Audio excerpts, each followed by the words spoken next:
Yeah, we'll be here, so you can sit here. Yeah. Okay. So here's sitting. Yeah.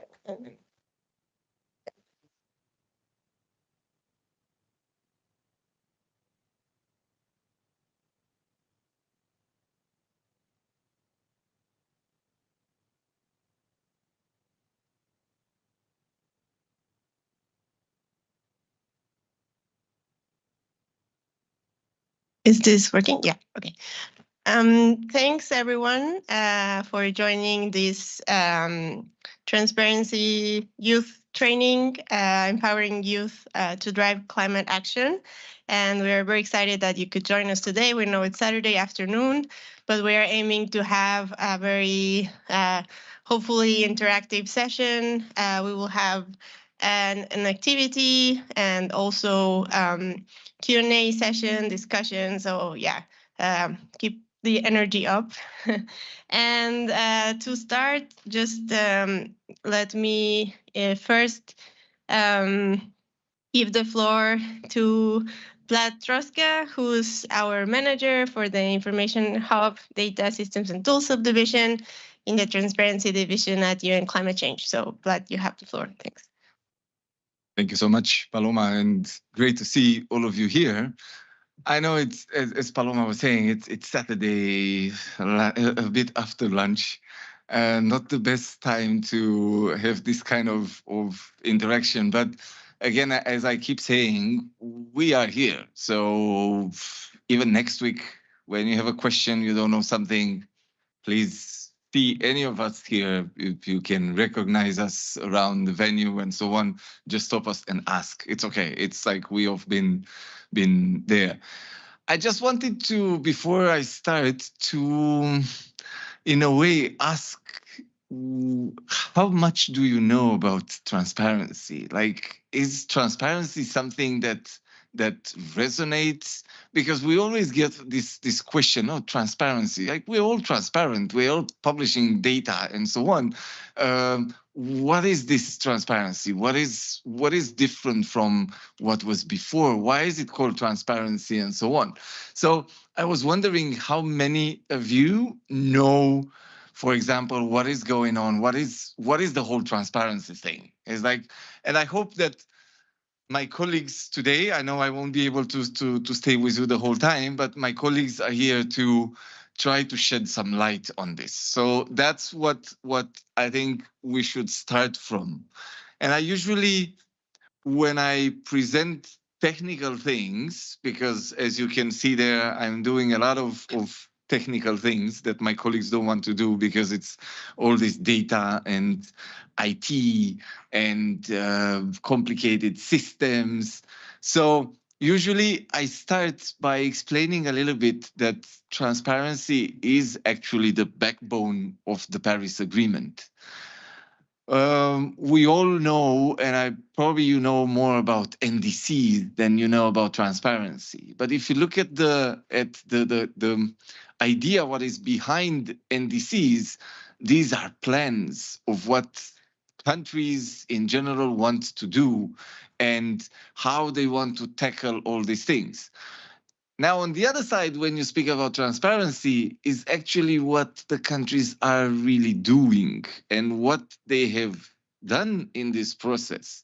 And today, these days, we are celebrating 10 years of Paris Agreement. And let's say again, the backbone of the Paris Agreement was this idea of planning and reporting and showing what parties have done. And that's basically what transparency is. In a nutshell, whatever people will ask you tomorrow, you go back home. And I know that from personal experience, you go back home and your parents will ask you, what did you do for 2 weeks in Bonn? What was there? How come you have climate negotiations that takes 2 weeks now, 2 weeks then at the COP and so on? What are you talking there? What is it? Was it? So part of it, you can easily explain transparency by just saying, it's about what countries are doing.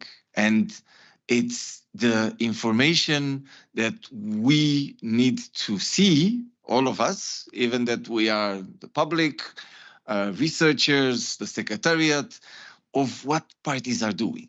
So that's all in all transparency. In the past, it used to be called measurement, reporting, verification. It was this nice letters MRV. They were replaced with the ETF, the Enhanced Transparency Framework.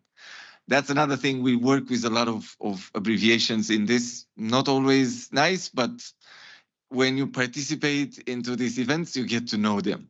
So that's not something, that's another thing. This is nothing new. Is what happened in the Paris Agreement was not something that was just invented in Paris. These things of reporting, these were happening for a long time. And if you are interested, you can go. We even have on our website, we have, for example, greenhouse gas data, so emissions, data on emissions from countries since 1990. And most of these countries, especially developed countries, were reporting since 2000. So for some countries, because we had the convention, we had the Kyoto Protocol, they had these obligations to report.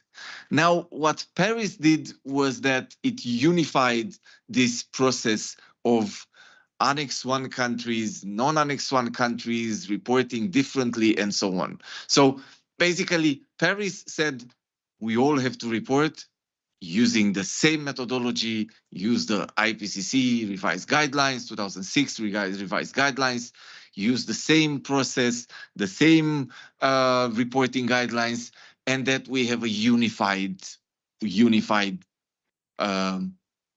process for reporting. And that's what started at the end of last year. So we already seen that we have more than 100 countries that provided their initial biennial transparency reports. So these are the first reports under the Paris Agreement. And every 2 years from now, countries will have to provide these reports. So, NDCs, they have the cycle of 5 years, but the cycle for reporting of what the countries are really doing, these are every 2 years. So from now on, every 2 years, we have cycles of biennial transparency reports. They're all published on our website. You can go and see if your country submitted it, what they have provided there. I have to warn you, some of them have more than 1,000 pages. There's a lot of reporting. There's a lot of burden for some countries, especially if you look, for example, at the data. So the reporting consists of 2 things, and I know Paloma will get upset now because I'm entering into her presentation. But I wanted just to say that for some countries, it is quite challenging to provide this information, to make sure that they are able every 2 years from now to collect the data, to calculate emissions, to make sure that they use the right tools to report. So it's the process is quite challenging, but this is exactly what all the parties have signed on when they approved internally their Paris Agreement. So when they participated to the Paris Agreement, they knew exactly that they will have to report. So this is something that of course it won't be perfect from the beginning. And we keep saying, our former director was always saying that the first BTRs will be probably the worst BTRs. And it's a normal process because, countries are submitting and then there's a review process and then they learn how to do better things and the next one will be much better and the next one will be much better. So this is how it works gradually for parties to be able to report for every 2 years and to improve their reporting and to make sure that they present the right information. So all in all is exactly what we started with, is to show what the countries are doing, is to show that they participate in this process, that they are reducing emissions, that they are tackling effects of climate change, they work on adaptation measures and so on. Plus, an important thing, and I will try to conclude with this, the important thing is finance. Everybody's talking about finance. It's one thing for countries to say we need money, and we need money because we need to adapt to climate change, or we need to reduce the emissions of our transportation sector. And it's another thing to put all these things with data into a report. And we say we have these 10 measures, we have calculated, these are the emission reductions, this is the funds that we need, and these are public for all the donors. That's probably one of the main aspects of reporting, and doing it gradually and doing it regularly is to make sure that the donors know what are the needs of countries. This is also part of this biennial transparency reports. Now, looking at the theme of today, what youth can do in this process. Of course, there is a lot of involvement from all these constituencies in maybe also putting pressure for countries to report, to see the reports, to participate in the preparation of the reports, to be able to have informed action in terms of knowing what are the plans, but also what were the activities that the countries have done. And of course, an important part of it is the innovation that is coming from young generation. And this is one of the things that we keep saying. It's important to listen to the voices of the young generation in terms of climate change. And I will leave now for Paloma to tell you more about how it goes. Thank you so much. Thank you so much, Vlad. That was quite comprehensive, and I thank you very much for making the case so clearly of why we need transparency. And you have done a very good introduction. So what my colleague Veronica and me will now do is to kind of walk you a bit more in detail through all the steps that Vlad already mentioned. But we know you might have to leave, Vlad, at any moment. But thank you so much for being here with us. So without further ado, let me then start with some of this more technical language and technical bits that maybe you are curious to learn about now that you're here in the corridors. Maybe you're working in your country on this. So so let's go through this a bit in more detail. So as Vlad also already outlined, transparency is kind of the overall framework that tries to capture, the progress towards our climate goals, but it's also what we want to call a facilitative process under the UNFCCC and the Paris Agreement, in which countries help each other to improve and share good practices and improve, with time.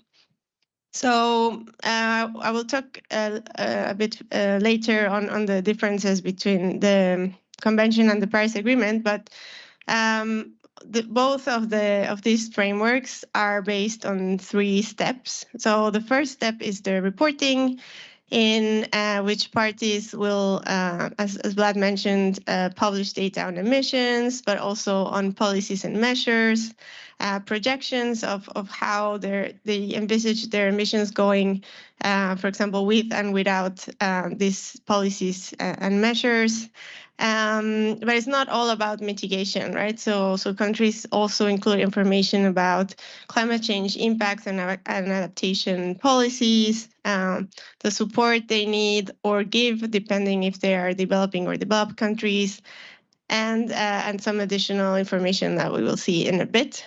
Then, as I said, part of the point is for countries to improve in this reporting. So we have a second step in which experts will actually review the reports from countries to make sure they are complying with the guidelines that parties agreed themselves in different decisions under the COP and the CMA, and identify what are the areas of improvement.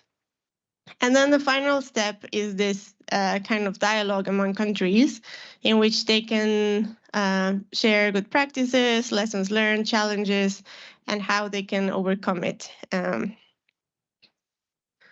So on the report side, we start with a bit more technical bit. You can see what were the different reports under the convention and now the Paris Agreement. So basically, all the white parts are the convention, and the yellow one is the Paris Agreement, the BTR, Biennial Transparency Reports. And you don't need to really memorize this, but what is important is that, as was already mentioned, the idea of the Paris Agreement framework is that it is a unified report that includes all the different areas and that aims to have the same reporting obligations for all countries, but depending on their capability. So with the aim of having, an improved report each time. So basically, all countries will have a GHG inventory. They will have something on their national circumstances, targets and progress mainly on NDCs, their policies and measures, particularly on mitigation. Projections, this is one of the areas that beforehand developing countries did not need to report on, but now they start to do it depending on their capacities, finance and other support, as I said, climate change impacts and adaptation. And we will hear a bit more about the REDD+ in a bit, so I'm not going to talk about that now. Other areas that parties need to report on that are not on the BTRs are the research and systematic observation, education, training, and public awareness. So in case this countries can either choose to add this onto their BTRs or report in a different document under one of the other reports, basically. Again, no need to memorize this, but just to explain that before under the convention, also the three-step process was a bit different. They all had these kind of 3 steps that I mentioned, but kind of the technical review was a bit more, how to say, to the point or a bit more focused for the developed countries, and the developing countries was a bit less so. But now we have the same process. So after the countries submit their biennial transparency reports, there will be what we call a technical expert review. So basically experts from different parts of the world who have been trained, and Veronica will talk about this in a bit. They come together and they look at the report based on the areas of expertise, and they try to identify, where countries would need to improve for the next BTR, based again on these modalities that countries have agreed on. And what are areas for developing countries, what are areas for capacity building that they can kind of focus on for the next report. And the last step is this facilitative multilateral consideration of progress, which today was the first ever FMCP. I don't know if some of you maybe attended this session, but for us, this was like a big thing, a landmark at this session. Because for the first time, parties were actually sharing these good experiences they had, these challenges, and how they overcome it under the Paris Agreement process. Now, the reason why it's important to still keep an eye on the convention is because we have very few, but some countries that are parties to the convention and not the Paris Agreement. So for these cases, they would still need to report on the convention under the convention rules, and the rest of the countries will be able to use the new guidelines. Okay, this I actually already explained. So just maybe a few things that I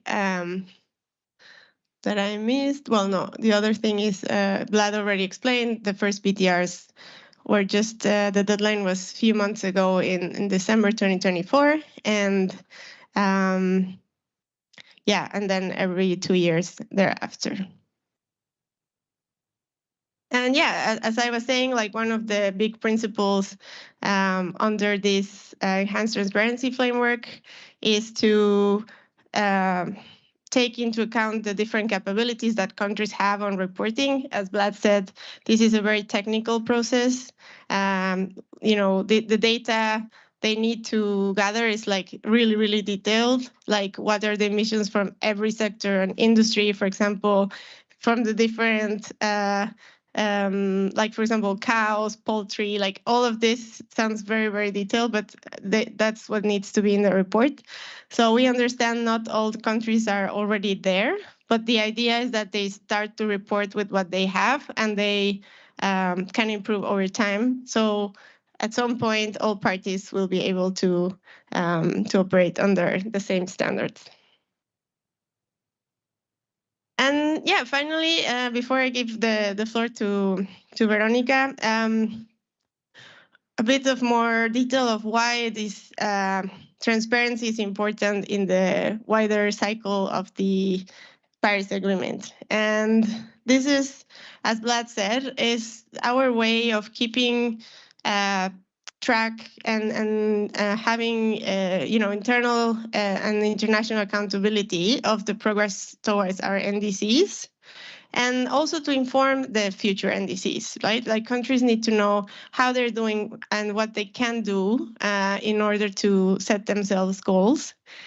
And then all the information that we gather from the different BTRs from countries will feed into the global stocktake, which, in case you're not familiar, is kind of we call it the ambition bracket mechanism of the Paris Agreement, in which every 5 years there's kind of a assessment of how we are doing as a whole, as a planet, with our climate change, addressing climate change.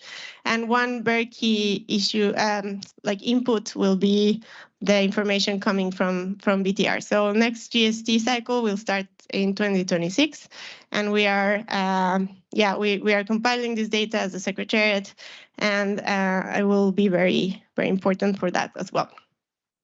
So now I will invite my colleague to join us here at the front and share with us some of the other aspects of transparency that are taking place in this, under our work. Thanks.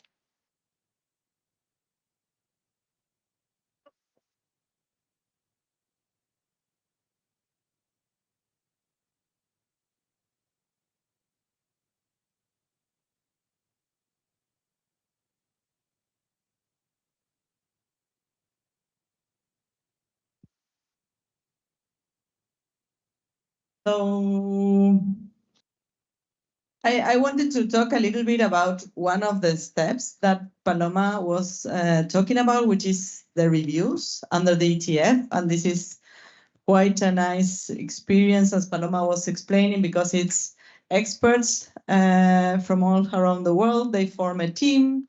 Each of them have an expertise on each of the sections that Paloma was mentioning on the VTR, and they go together to the country when the review is in country. And that's a great opportunity because it's, and that's something our old director was also saying, is parties have in their own country for 1 week free consultants from all around the world to share their experience. And it's really nice when you see those experts that come from the world to that country and how they meet with the experts of the country and they can discuss each section, and each of them brings their own experience from their countries, and they can actually learn from each other, and it's really nice. I will later tell you how it's the possibility of becoming an expert as well. It's important that these experts, they are checking whether the report is in line with the modalities and procedures. So there's requirements, and the experts need to check, okay, the information is there, is the information clear? And there's a whole process of questions and answers that starts before they go into the country, so that the country is already prepared of what the questions. But these experts are not judging the decisions that the country is taking. Each country is deciding which are the policies they want to implement. They are also deciding which are the needs that they have and which are the support they will be providing. The important thing about this process is also the tracking of the NDC implementation. And this is super important because we need to know how we are doing as a whole, as all countries, but also each country, so that they know whether they need to do more and they understand in which sectors. And so this is also a very important time of this review. For developing countries, the experts, while going through the report, they will notice whether there's some capacity building needs. They will ask the country, why you did not report this? And then the country will say, well, I don't have the capacity to do that. And with that, together, the international experts and the country experts will actually agree on what are the capacity building needs that they have. And it will be easy for international organizations, for example, that are supporting countries to actually target these needs that the country has. Of course, developed countries also get reviewed about the reporting of the support that they are providing.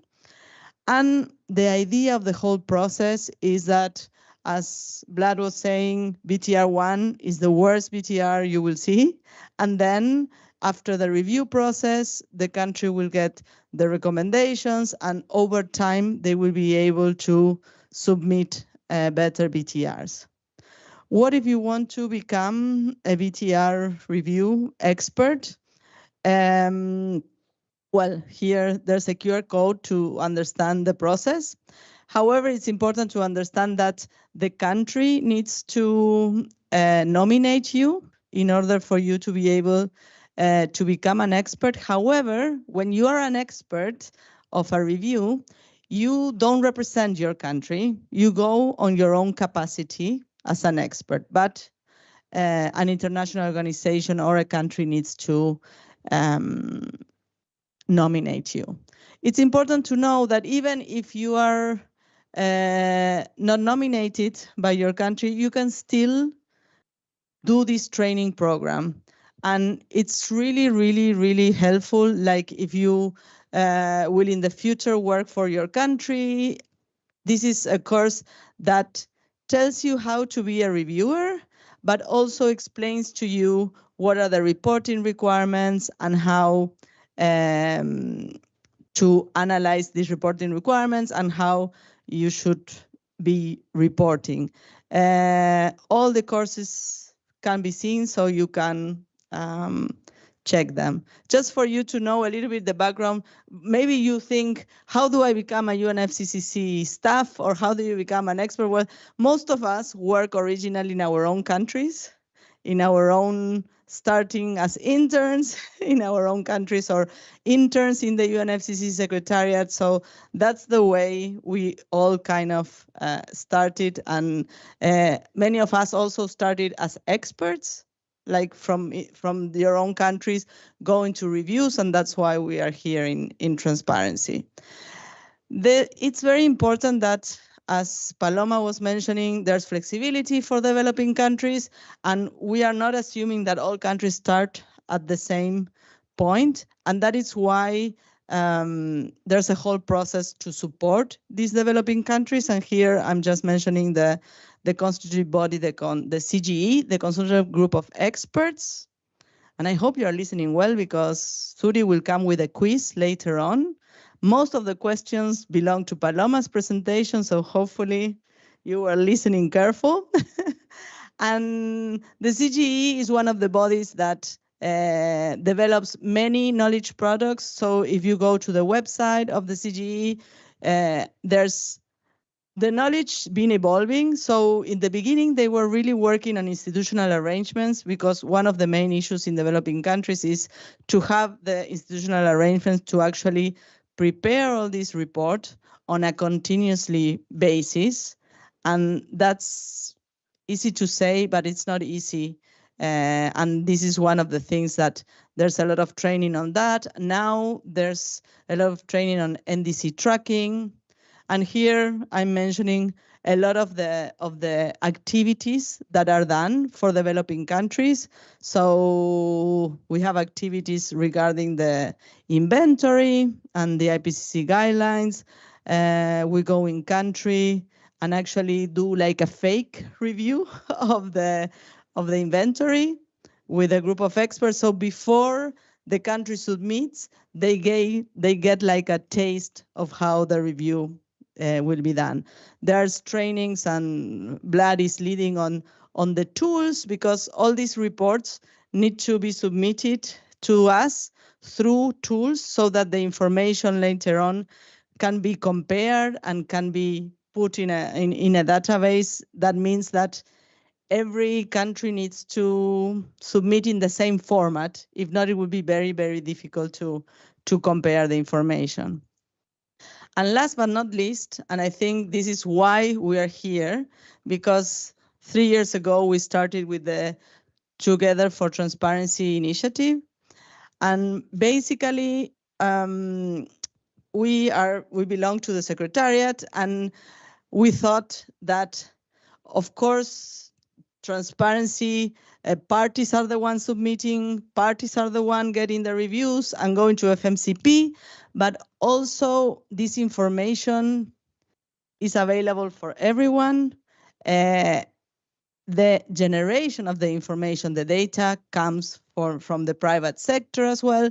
So the Together for Transparency initiative is recognizing that there's a lot of stakeholders that need to work together in order to have a good implementation of the Enhanced Transparency Workshop.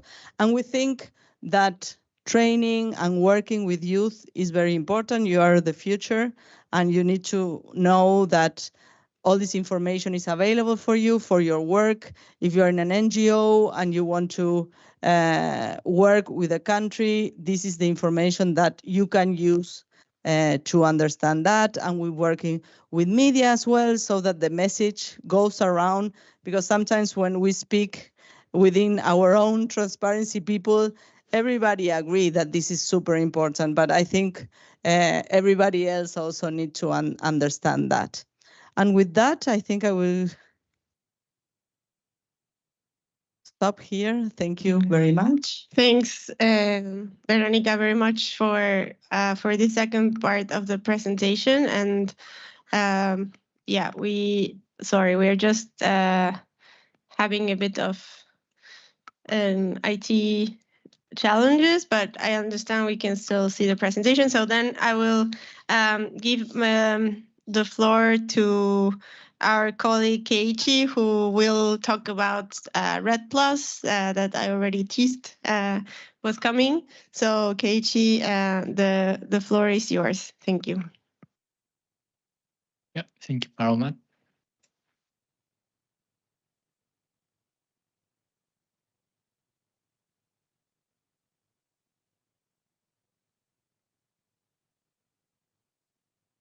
Sorry, just 1 second.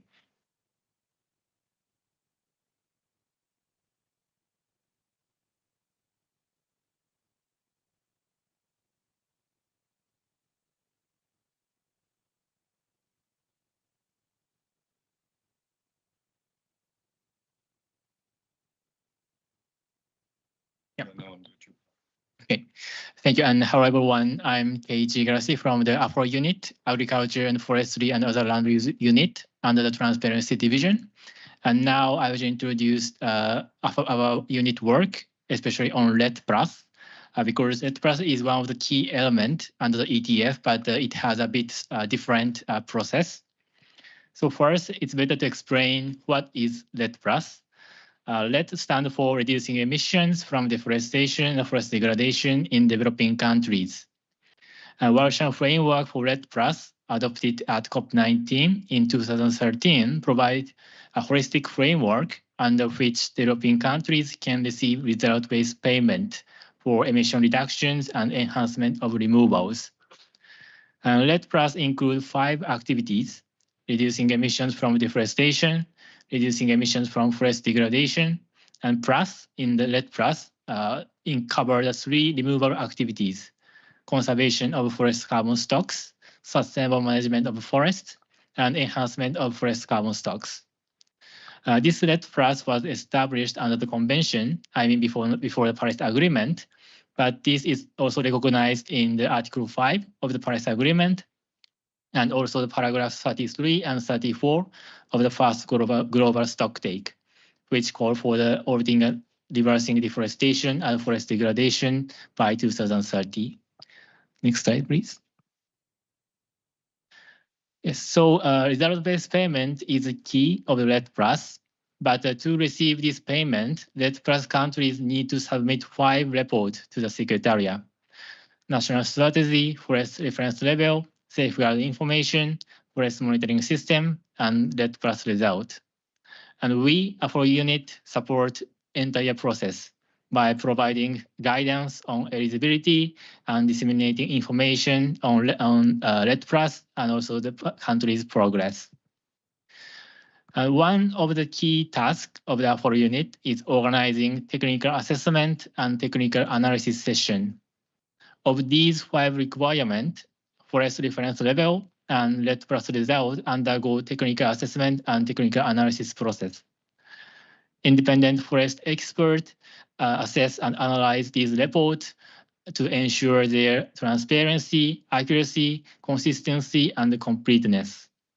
And we, Afro Unit, support both logistical support and also the technical guidance for these sessions. And these reports then will be published on the REDD+ web platform to ensure that REDD+ activities are transparent and credible. And to date, 65 countries have met forest reference level, and 24 parties provide REDD+ result. And among them, 20 are eligible to receive result-based payment with a total emission reduction of 11.7 billion tons CO2 equivalent, which almost is about 2.5 times of GHG emissions from the US in 2022. And I think the 2 pages is not so enough to explain the REDD+ on the Afro Unit work. But if you want to learn more, please access to the REDD+ web platform, where you can find any information about climate actions in the forest sector. And back to Paloma. Thanks.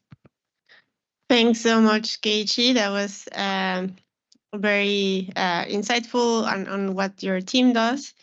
And well, we have been talking about how reporting should not only be about governments, how other actors have an important role to play in all of this. So I see from someone from the audience, but we have a Q&A session just after this, so please bear with us.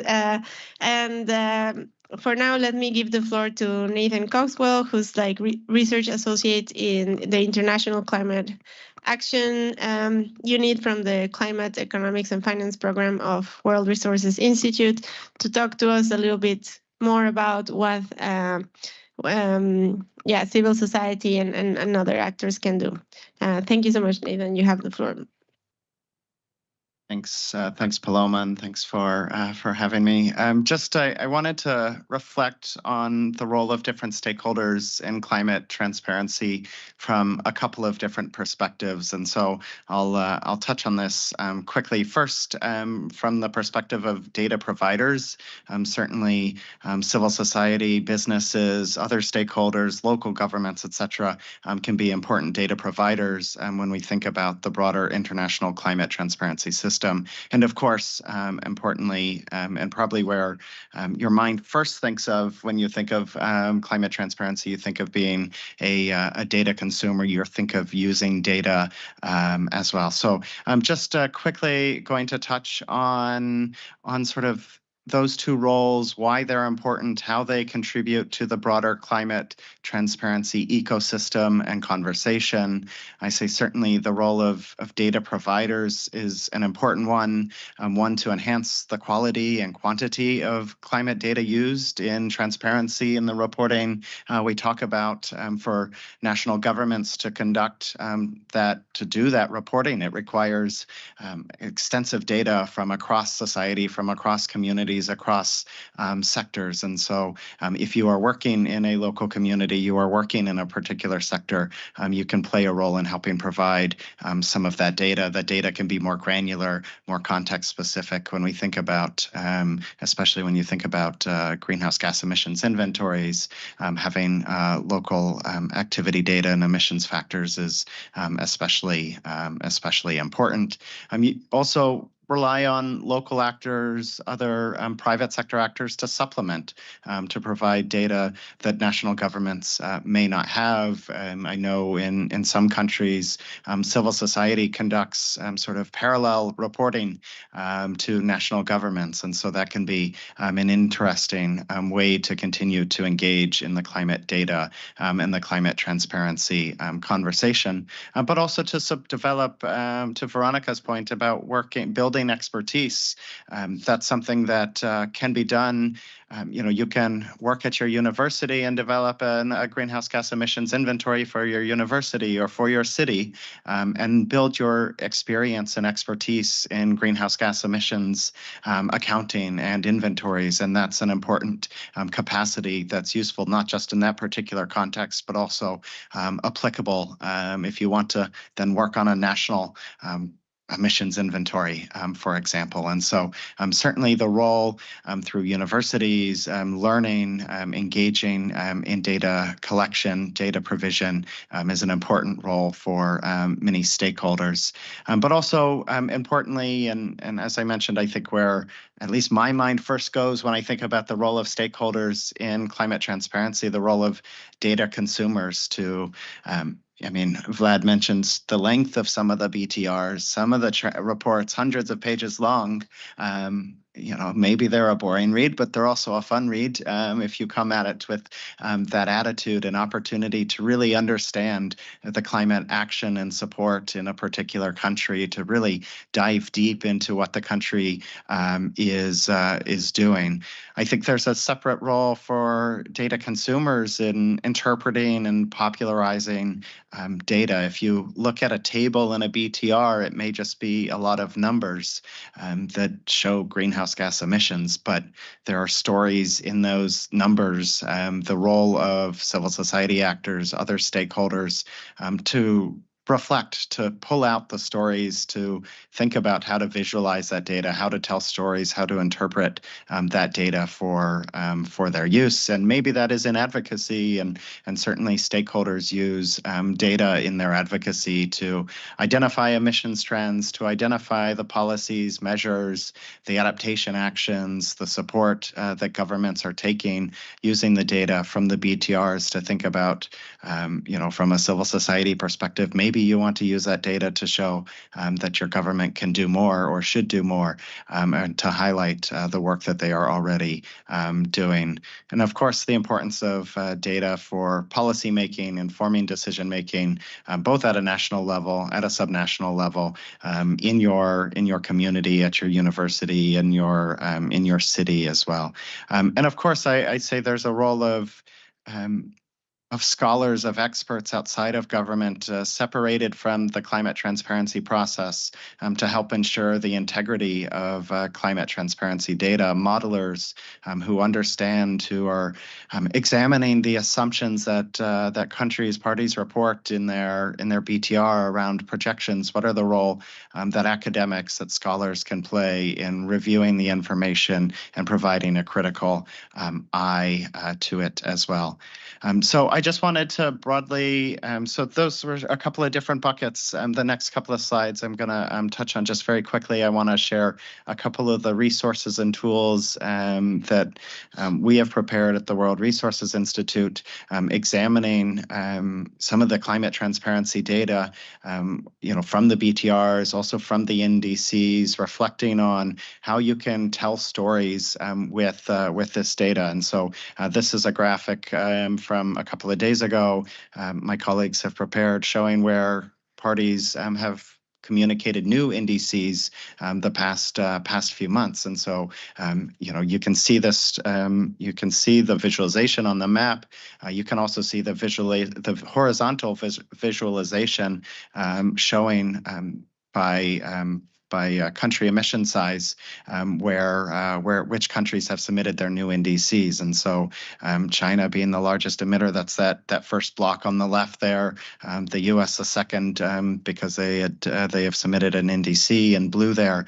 And so you can see how the 23 countries who have submitted their NDCs represent about 20% of greenhouse gas emissions. Another visualization using the NDCs, but also using emissions data, thinking about how we can take information, data from the NDCs, from the targets, compare that to where we need to be to stay within a 2-degree limit, to stay within a 1.5 degree limit. And so on the left, in the solid gray, you have historical emissions data, the dotted dashed line there being the current NDCs, moving towards that blue bubble as to where the emissions reductions from the new round of NDCs get us. And so as more parties come in with their NDCs, especially some of those major emitters, you'll see that blue, that 1.4 number will grow and show the increased trajectory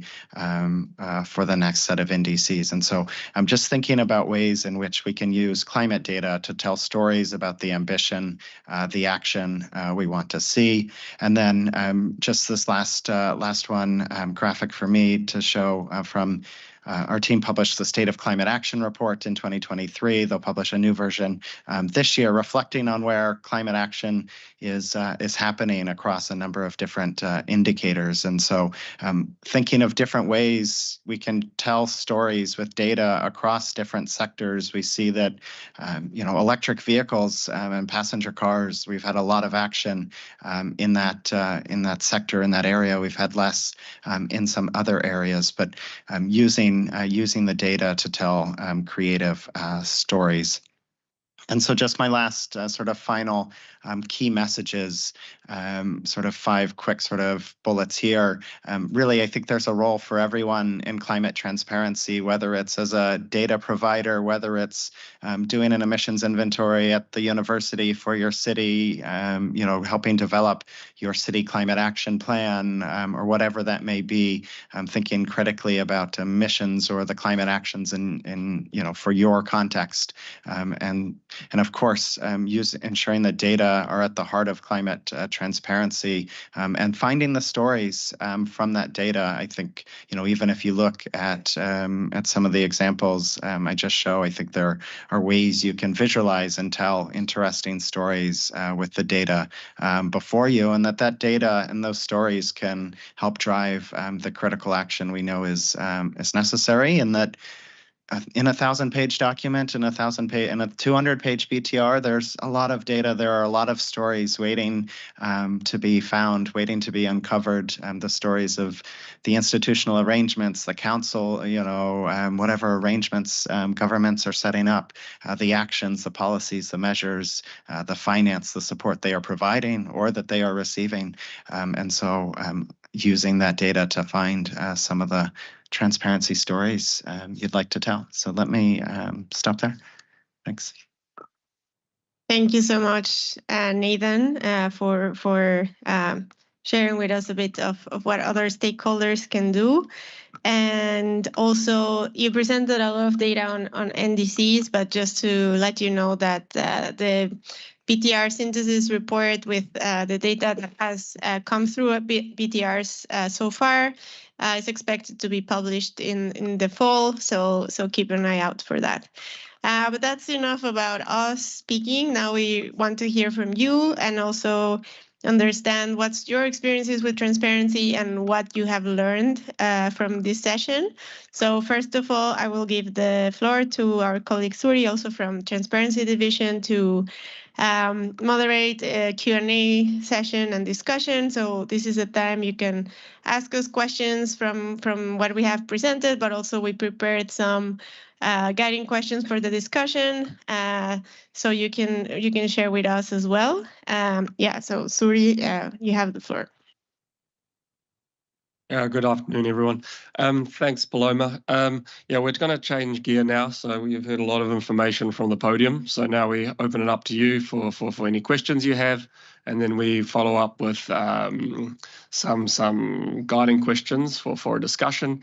And then we have an interactive session with a quiz and even some little bit of Together for Transparency merch to give away. So there's not much, but we've still got a little bit left. So I hope you've been paying attention. But maybe let's start, first handing it over to the floor for any questions there might be.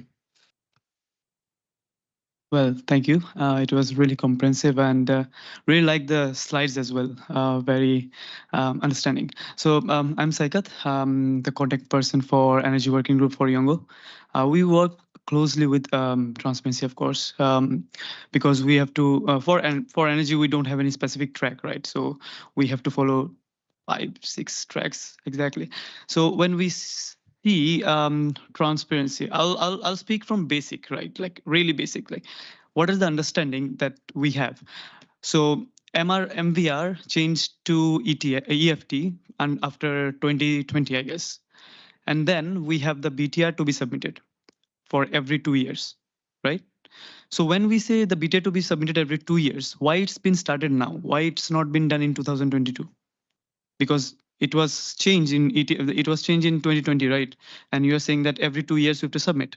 Why it's been changed after the stock take? Is it a 5 years thing? Because like one NDC has been submitted in 2022 as well. So why there is a gap? Second question is for the RED Plus. So I can see the MRV for result-based payment. Is it directly related to Article 6? Where like a kind of any project has been done and it goes through the authorization and those authorization has been passed, then we can go for the payments for countries. What exactly it is basically. So those are the gap of knowledge that I'm finding here. Yeah, thanks, Edith. I think, there was a first question about the BTR, why it didn't come in 2022. Is there anyone that would like to tackle that? Nathan, Paloma, are you fighting each other? Paloma.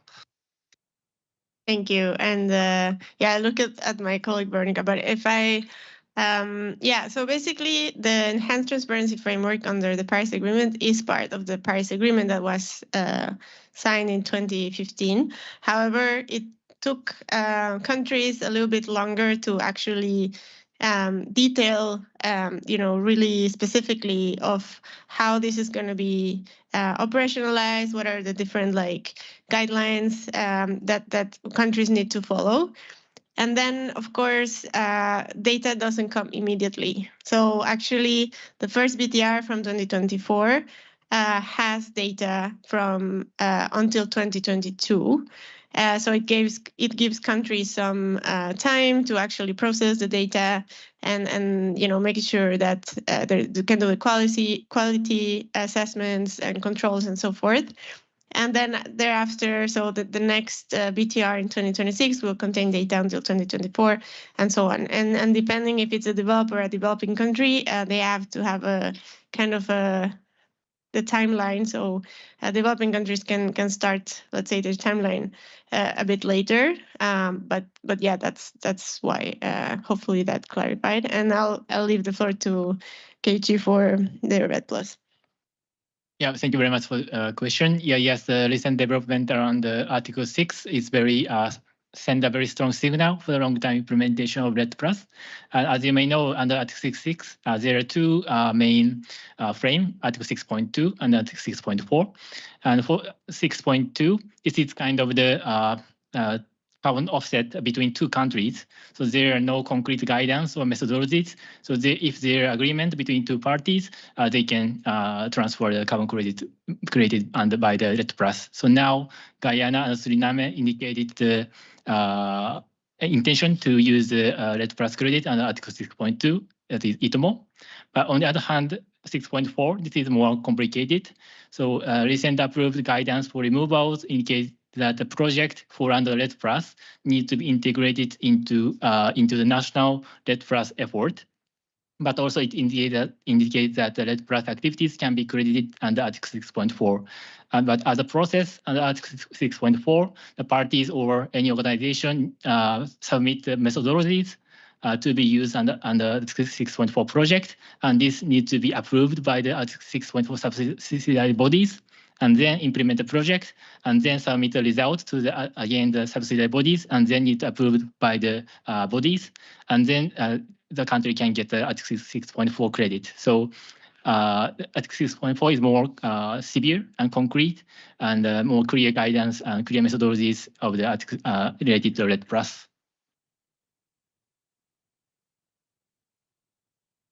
Just one question, just last one.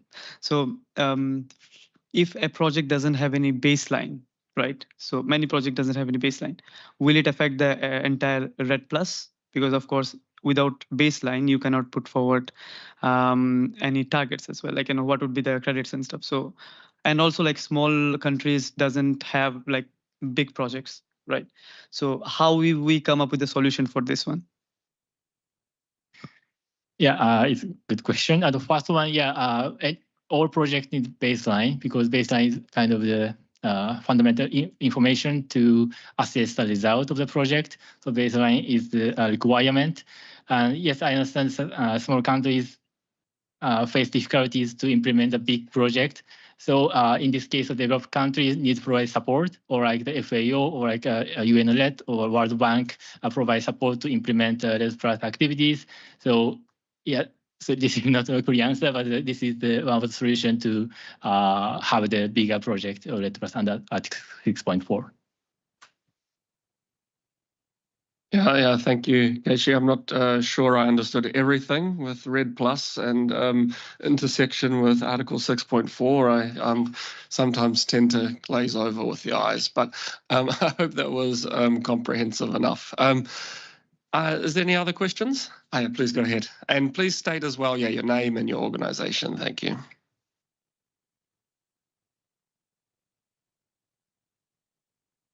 Yes, perfect. Let me start by introducing myself. I'm Prasiddhi. I'm 12 years old. I am the youngest delegate over here at SBA. I also had the opportunity to be a speaker at COP28 with capacity building.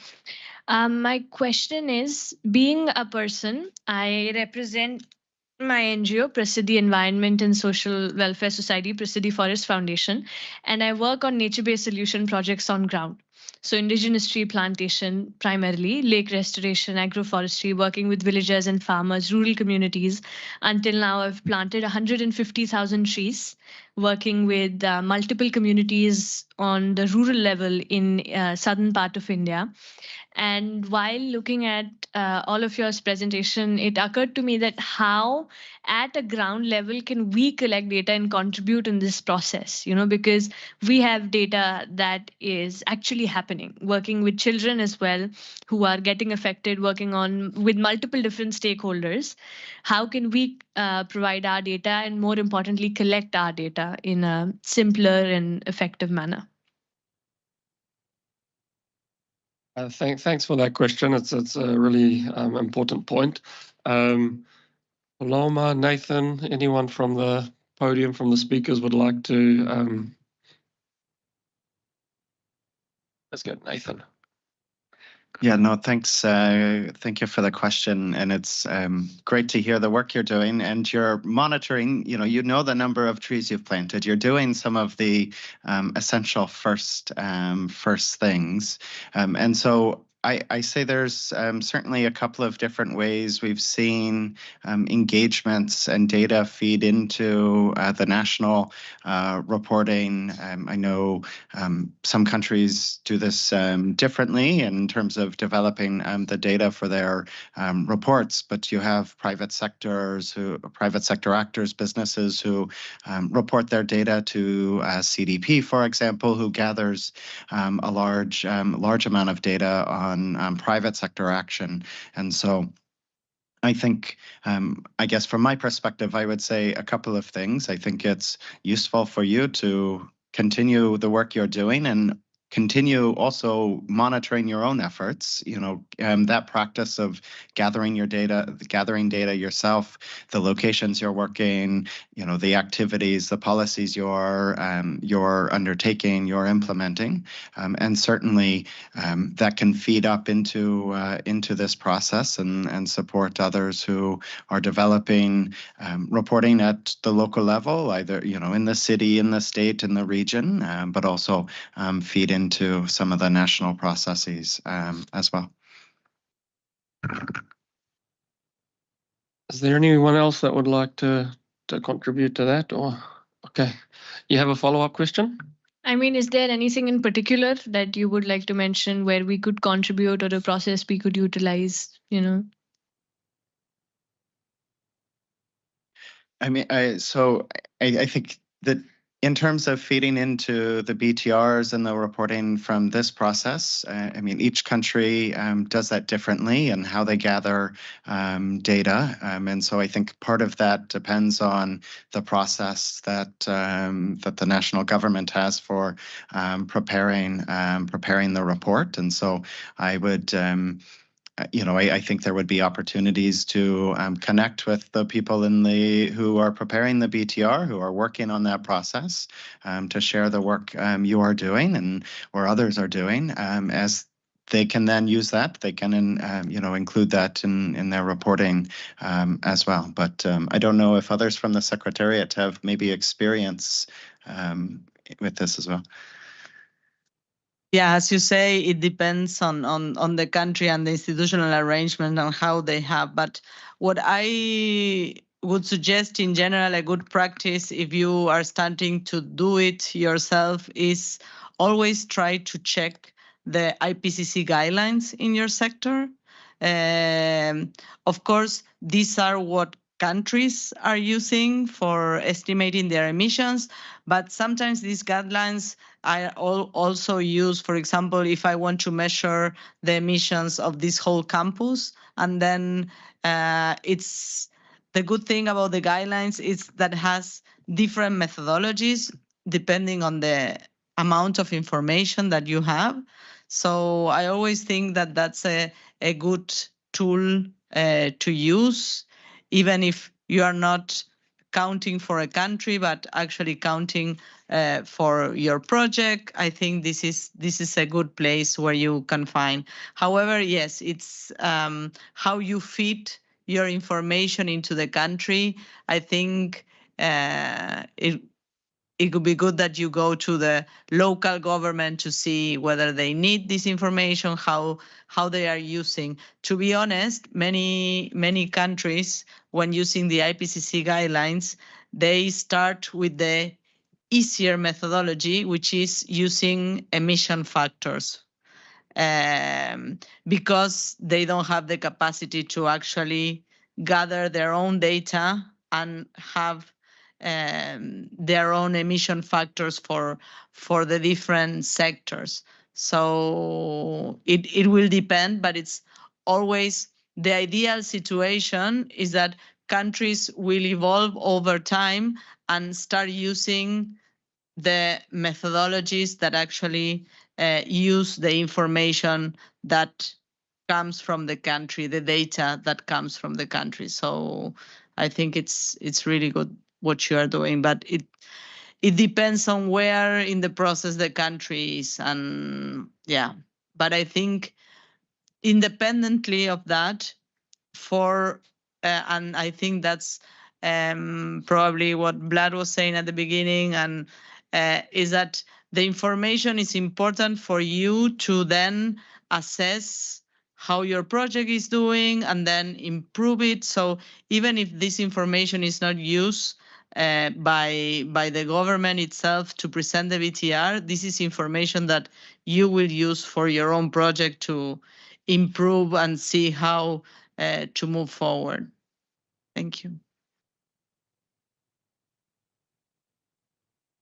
Thank you, Veronica. Is there any other questions? Yeah, please. Hello, everyone. My name is Suraj, and I represent European Young Engineers. So my question is, so when you receive those data, those report, how do you guys make sure that due diligence was done and the numbers are accurate? Is there any way when you do the review, you just check like where you can improve, or you also check those data that are being provided is also exactly the same what's happening around? Paloma, is that something that you would like to take on? Sure. Yeah. So Veronica and me were talking about the review process and these experts going to the country or reviewing the BTR. And what they do is they look at the data that was reported and compare it to the it's called modalities, procedures, and guidelines. So that's the guidelines that countries agreed that on how things should be reported. And a lot of it has to do with what Veronica just mentioned. So basically parties need to use these IPCC methodologies. IPCC is the Intergovernmental Panel on Climate Change, in case you hadn't heard. So it's basically the international body of scientists working on climate change. And they came together years ago and really put effort to, as Veronica was mentioning, develop these methodologies on how to gather and report data. What Veronica was mentioning about emission factors, they calculated some kind of average on the different activities, really detailed, like very granular activity by activity, and then it's up to countries to use that and report what methodologies they are using and how they are applying these guidelines. So what experts do is like they really go into the nitty-gritty. They look for comparing what was reported with these modalities. But then as we explained since the beginning, this is a facilitative process. So the idea is not to judge the country and say you did this wrong and so on. It's just to highlight, okay, this maybe was not aligned with the modalities, procedures, and guidelines. And what you can do for the next BTR is maybe you can take these steps to align. And if this is a problem of capacity, then maybe you would need capacity building on this and that. So that's the idea, is that then countries will continuously improve, and for that, yeah, thanks. Yeah, another thing that the Secretariat is developing that maybe Vlad mentioned, that unfortunately it was not ready for the first reviews and for the BTRs, but we were using it before under the convention, is the reporting tools. And they are very important, the review tools, sorry. And they are very important because, for example, as you were asking, when you use these review tools, the tools itself show whether the emission factor for a specific sector in one country is very different from the other countries.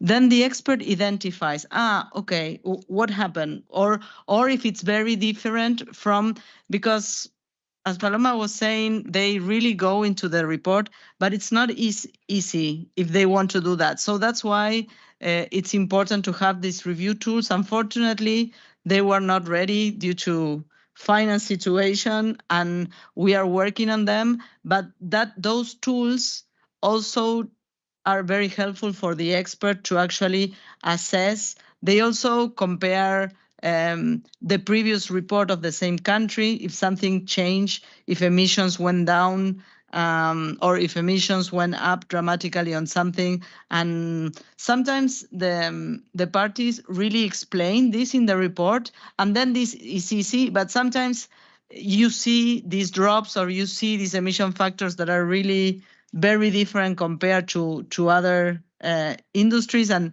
then the experts will ask the country, why is that? And then the country will respond. And then the good thing is that they will sit with each other and they will find a solution. So it's not like I ask you the question and the others is like, I cannot do it, and that's it. And they sit, because there's always solutions, and the IPCC is good enough to give you. So, but every country is different, so they need this support. Thank you. So we're getting a little bit tight on time now. I think we can take one more question, and then we try and move it on into the discussion and the interactive segment.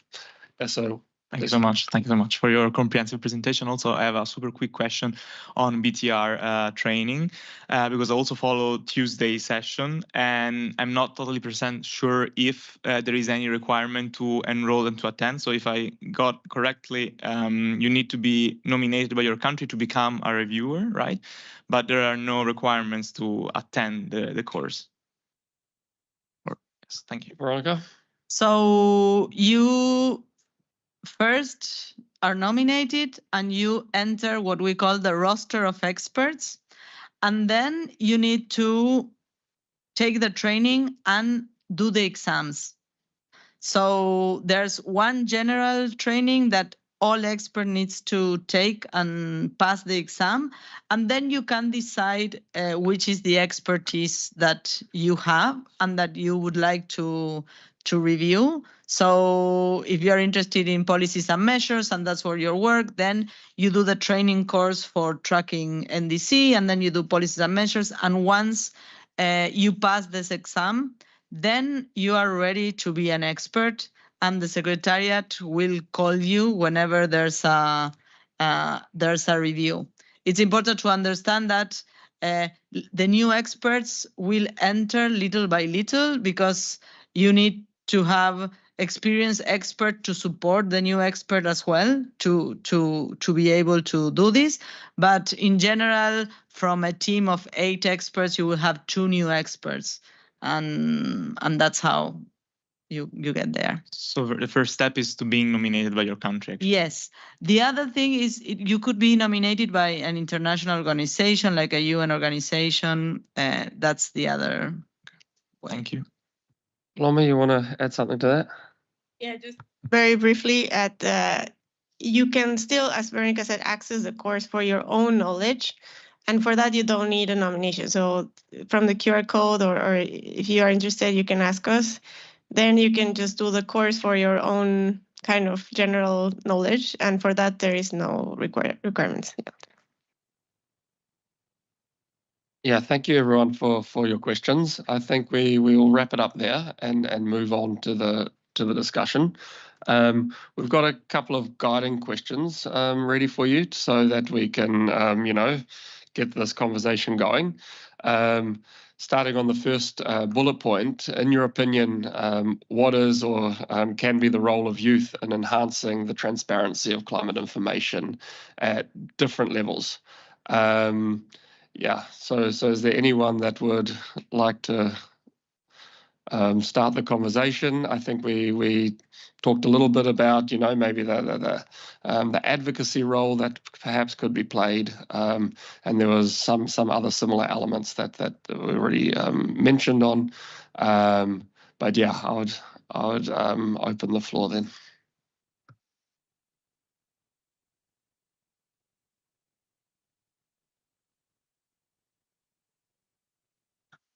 But of course, this is not compulsory in any way. So I'm seeing a little bit like, not so much reaction. And we still have a few things to get through. So, and we're getting close to 5 o'clock. So we have a quiz prepared. Just bear with us a little while we set it up. So get your telephones ready for scanning the QR code, and we'll kick it off in a minute.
Just loading the QR code and the PIN. I'd ask that those joining online that they wait before joining, because there's a limitation on how many people we can have. It'd be great as well if you could maybe include in your nickname something about your organization, so we can see how people are progressing. Because it's going to be very transparent about who is correct and not. So the way that this will work is that there's going to be 14 questions, and each of the questions is kind of time bound, so you need to be quick, but you need to be. Hey, that's not fair, Veronica. Okay, well, if you beat Veronica, then I think you get you'll get an additional special prize. Yeah. So yeah, it's about being accurate but fast as well. Is there anything else to? And it's a single select, so maybe you see that there's more than one thing is correct, but just it's a single select, so there's just one correct answer. Put your hand up if you haven't managed to join yet. Okay, I'll give you a couple more seconds.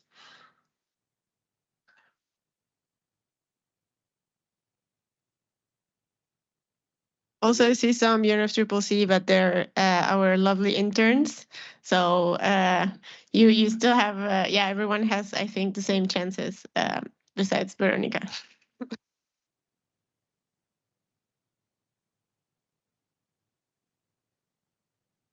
Okay, are we ready to go, or are we still waiting for someone? No? Okay, let's get started, because there's quite a number of questions.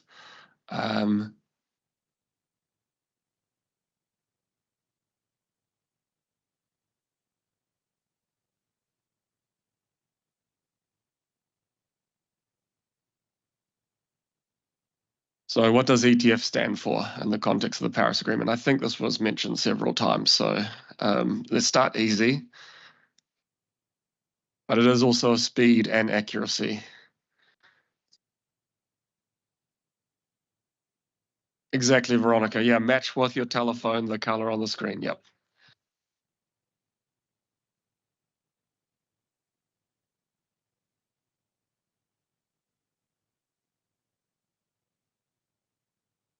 Okay, so almost everyone correct. Perfect. Yeah, one result on Energy Transformation Fund. Maybe someone was a little too eager to beat the clock.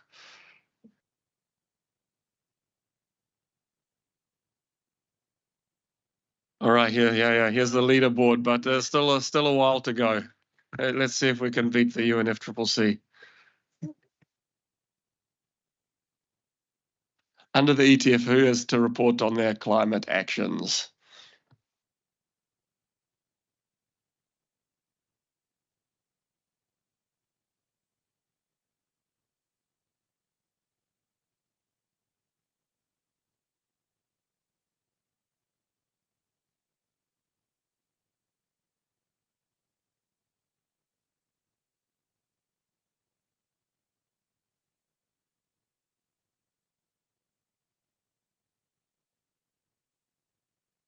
Exactly, that's all countries. So yeah, we saw in the presentation there was a kind of a merging of the reporting system under the Paris Agreement, where all countries follow the same framework now.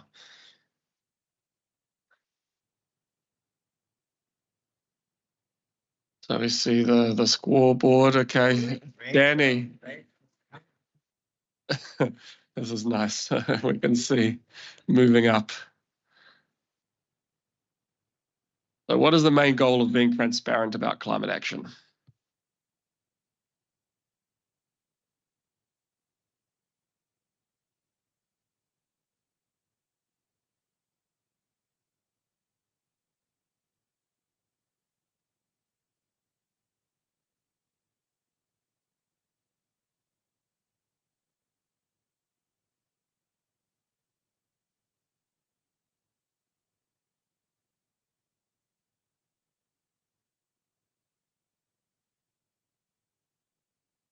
Yeah, it's all of the above. So kind of you were not wrong, but it was not complete. What is the main goal? Okay, let's see what happens to the leaderboard here. Okay, Rachel is definitely moving up. 1 point. And SFYA is also doing well. What is the key difference between the MRV system under the convention and the ETF under the Paris Agreement?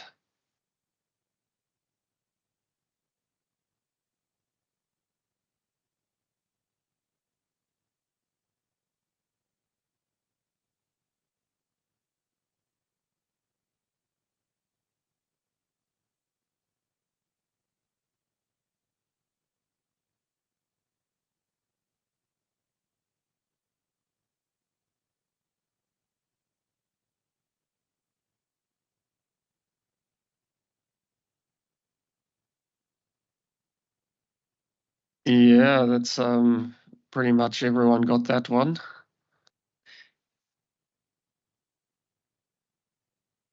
Okay, Danny back in the lead. What information can be found in the BTRs? Okay, we heard that very, very long, so there must be a lot of information in there.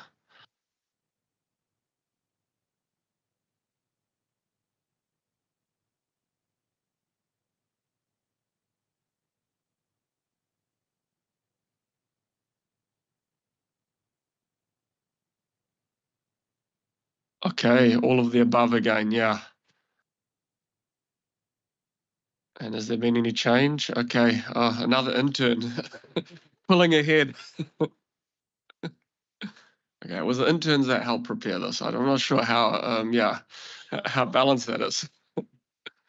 The ETF provides critical data that serves as an input for what major 5-year assessment process? Okay, there was that one slide on the ambition, ratcheting the ambition.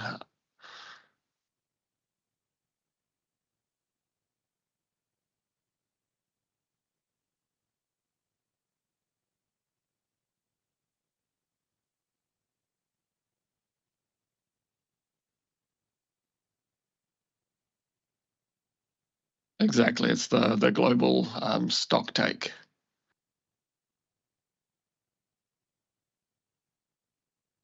Okay, there's a few moving up. That's good to see. The ETF includes flexibility to help which countries?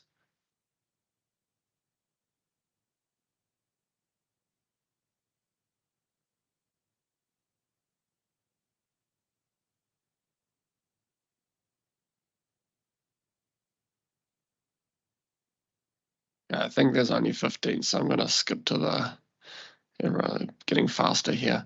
Okay. There's 16 for Veronica. I thought you were not participating. Okay, yeah, it's developing countries that need it because of their capacity. So not all countries. It seemed to have caught a few people out.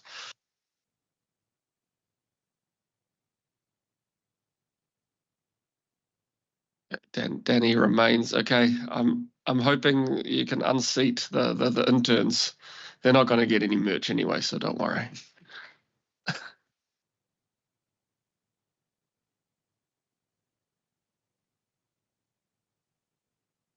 And for the first BTR. Okay, we definitely talked about that in the presentation, I remember.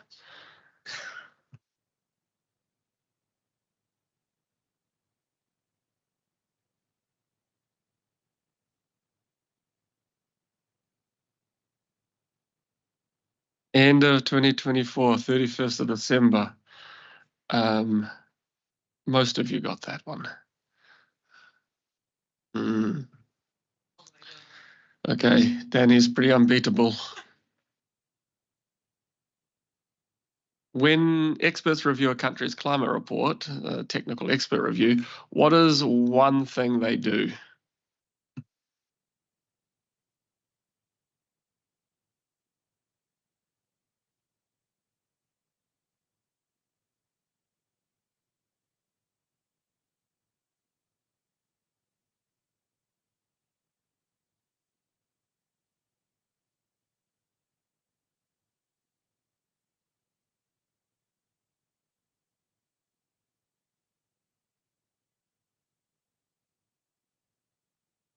Exactly. It's identify where the country's reporting can improve. You can always remember the sentence about it being facilitative, not intrusive, no judgment. Okay. The ETF helps track the progress of which major national climate plans?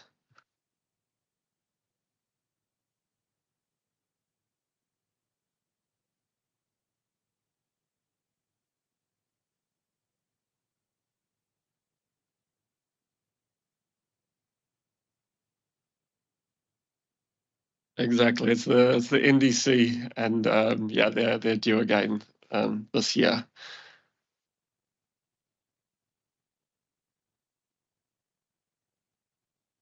Okay, Danny seems to. Okay, answer streak. 3 of you are doing very well.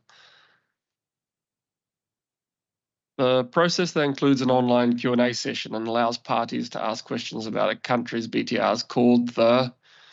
Give you a clue. The first one happened today.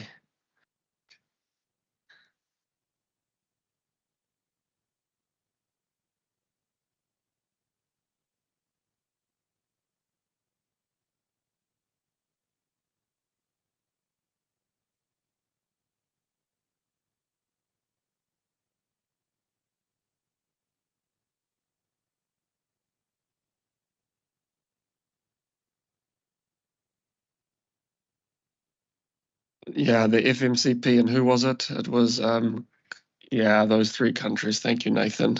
Guyana, Andorra, Panama.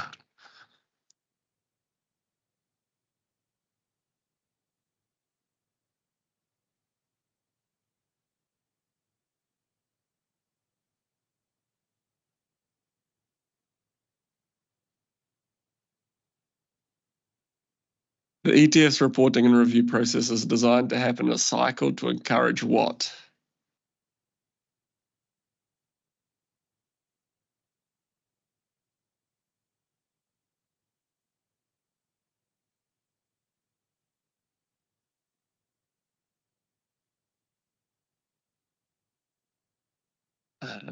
Yeah, perfect. Continuous improvement over time. Yeah.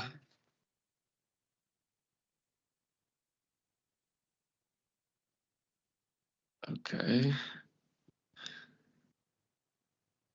2 more questions to go. What does REDD+ aim to reduce?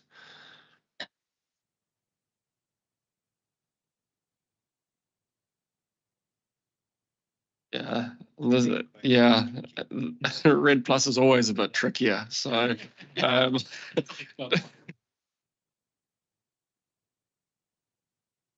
exactly. So it's not all countries, just in developing countries. So it's a little bit, it's a little bit tricky.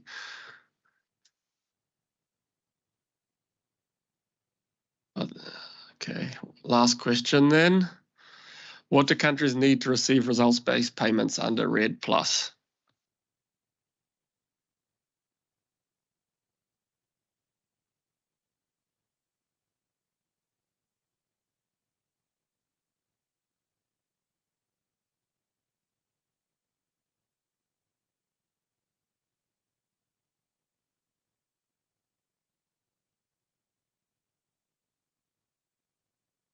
That one had extra time as well, but almost everyone got it. It's all of the above, so that's the most correct answer.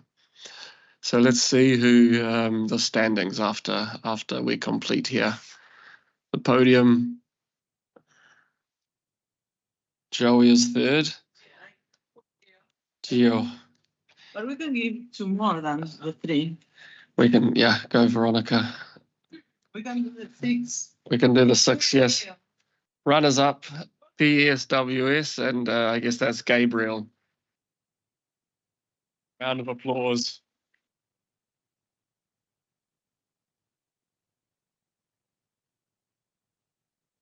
I'm trying to find it. Let's have a look.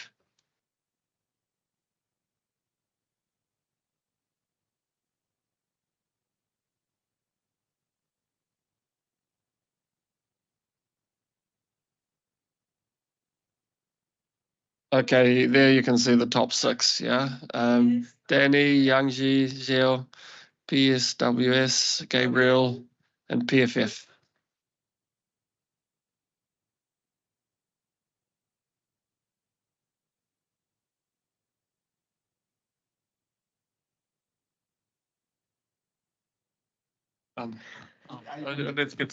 Great. So thank you so much to all of you for your participation this Saturday afternoon. We hope that you learn a little bit about transparency and it's a technical process for sure, but hopefully you have a little bit of a further understanding of what we're doing here.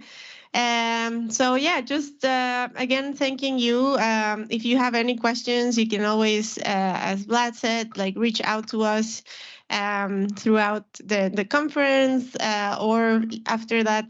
There's always information in our website that one of the QR codes is there. You can learn more.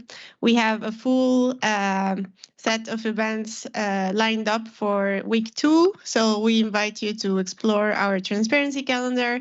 And we also have a LinkedIn group for Together for Transparency in which all these events, workshops, training materials are highlighted. So we invite you to join. And just before we go, I would ask if you feel comfortable, maybe you can come to the front and we can all take a picture together. But you were a great audience, so a big applause for everyone. Thank you.